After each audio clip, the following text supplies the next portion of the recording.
as well. Okay, if it can happen to high-profile people, it can happen to you. It can happen to anyone. That's the message from our cyber expert tonight about bad guys hacking into your most private information. Here's consumer reporter Kristen Miranda. You know, we've seen some cases recently, Kristen, where well-known people have had their personal information taken and then aired. Made very, very public. Yes. From private emails to personal financial documents, people you would think would be more digitally protected than the rest of us, which is why you might want to think of this as your wake-up call. First, the Bush family emails were hacked, and then the bad guys got into Burger King's Twitter account.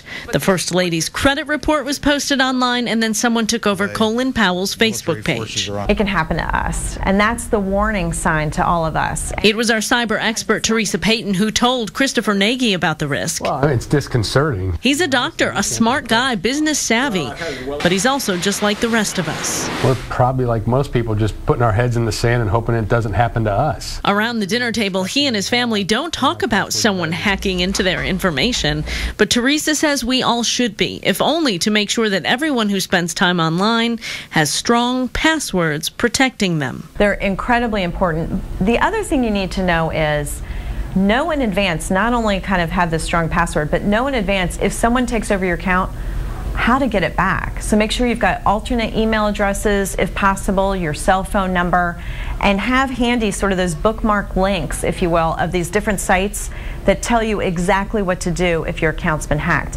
Wherever available, she says use something called second factor authentication, which really means you only access a site from a trusted computer or by typing in a special code sent to your mobile phone.